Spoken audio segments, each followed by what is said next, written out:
Hello, friends. What comes to mind when you think of space? Yuri Gagarin, of course, the first person to fly into the cosmos. He's the pride of Russia, and it's a stunning technical breakthrough for all humankind. Perhaps you also think of Sergei Korolev and Alexei Leonov. Some might remember Neil Armstrong, the first man to walk on the moon. For romantics, space is about conquering other planets, discovering the unknown, and making dreams come true. For scientists, it's space telescopes, the study of black holes, and unlocking the secret origins of the universe. I am a manager. I've worked in industry my whole life. So for me, space means satellite communications, an unlimited source of rare earth metals, the potential for future biochemical technologies, zero-gravity crystal growth, and energy production. It won't be long before mining for rare earth elements on asteroids will be more economically and environmentally viable than here on Earth. When ultra-pure crystal manufacturing facilities move into the vacuum of space, when we use zero gravity for all sorts of technological processes, when we mine helium isotopes on the moon to fuel thermonuclear fusion reactors, when the sun's power is harnessed to run all these industries. We have recently witnessed a global resurgence of interest in space exploration. New and exciting things are happening every day. Let's examine what the last 3 years have brought us and where Russia fits in. 2018. On February 6th, SpaceX conducted the first launch of the Falcon Heavy, a super heavy launch vehicle, by sending one of Tesla's electric cars into orbit. On May 5th, a robotic interplanetary ship named InSight was launched. Its lander was scheduled to touch down on the surface of Mars on November 26th. On June 7th, Putin talked about plans for the Sphere program, comprised of more than 600 communication and remote sensing satellites. У нас есть своя программа, очень хорошая программа. Ну, допустим, новая программа «Сфера», которая предполагает запуск на ближайшие несколько лет 600 с лишним спутников, которые будут заниматься и позиционированием, и зондированием Земли, и связью. Это будет вообще прорыв. On August 12th, the United States launched the Parker Solar Probe, designed to study the Sun. On October 29th, the probe set a new record for traveling the closest to the Sun. On October 1st, Dmitry Rogozin promised that Russia would, once again, be on top of the space launch market. On October 20th, a European-Japanese mission propelled twin satellites towards Mercury. On November 18th, Dmitry Rogozin promised to start testing the new, crewed spacecraft named Federation in 2023. December 31st, OSIRIS-REx, an American spacecraft designed to collect soil samples, went into orbit around asteroid Bennu. 2019.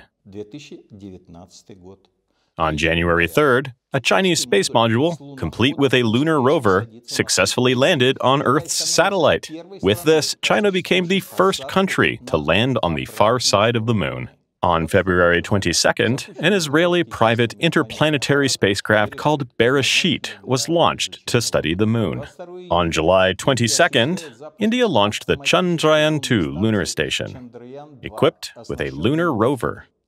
On September 6th, the lander crashed on the moon's surface, but the orbiter continues to operate.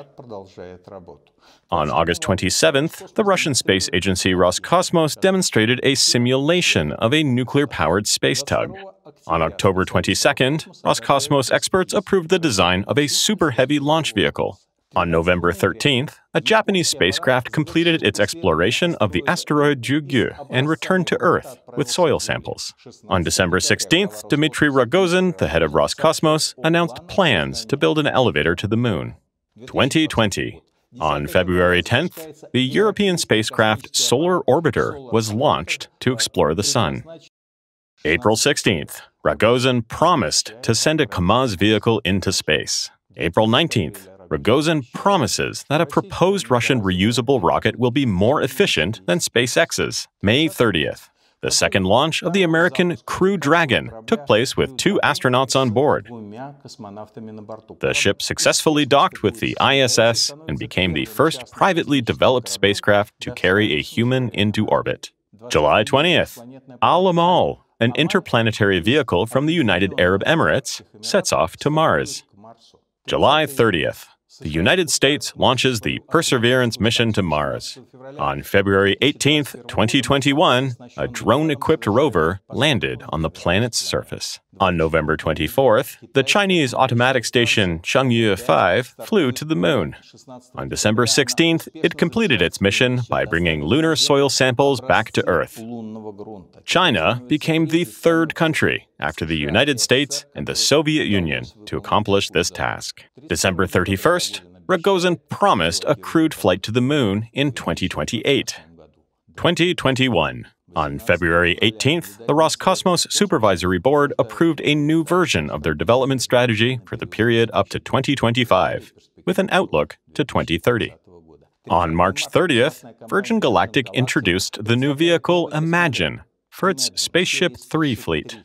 April 9th, Rogozin promised to provide satellite communication services to all of Russia by 2024. Finally, on April 12th, Putin visited the Space Conquerors Park in the Saratov region of Russia. Seeing the park, knowing it was partially funded by money intended to fight COVID-19, it's likely the original conquerors of space might prefer to not return to Earth. National and local channels show off the park, from above and the side.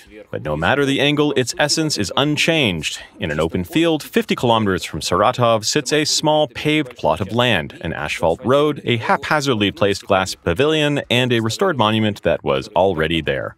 And yeah, a bike path too, but no one knows who would ride on it or why.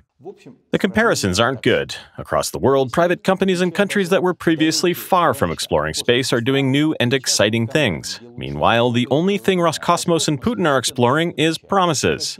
Every piece of Russia's space news is set in the future. Something will happen in 2024, in 2030 this and that, 2035 something else.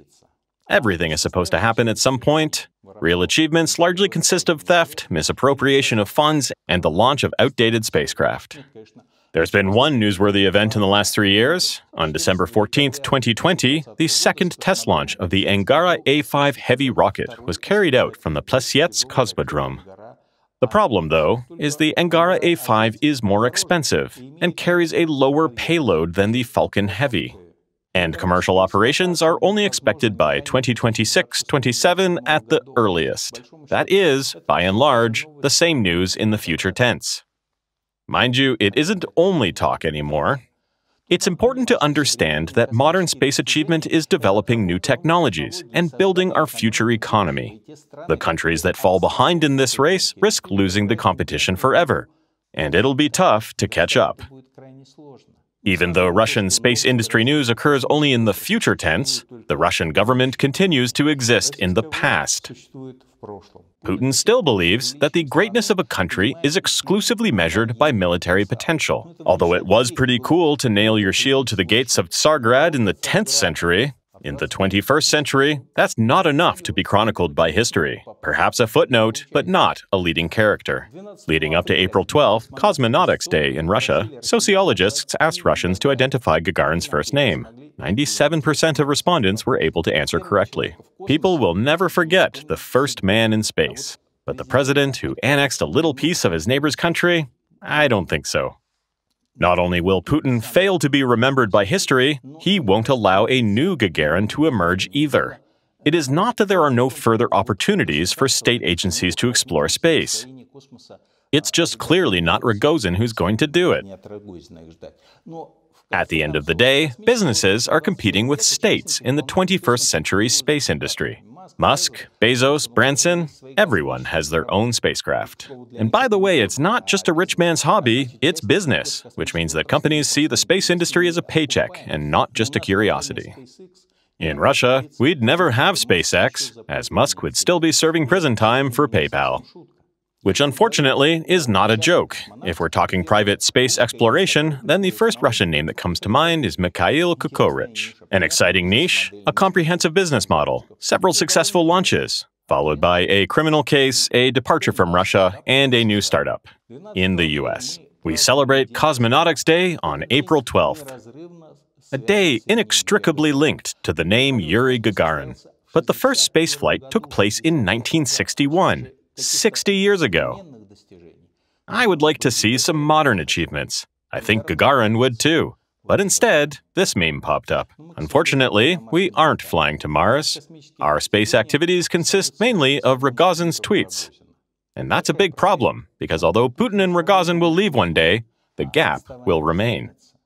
I don't want to end this conversation about space on such a sad note. There is, of course, a way out. We just need a government that will look to the future and not rest on the laurels of past successes. We need a team of qualified managers in power, not the power of an irremovable leader. And we have those people. We must let them know that they are needed, not only by the rest of the world, but also by Russia.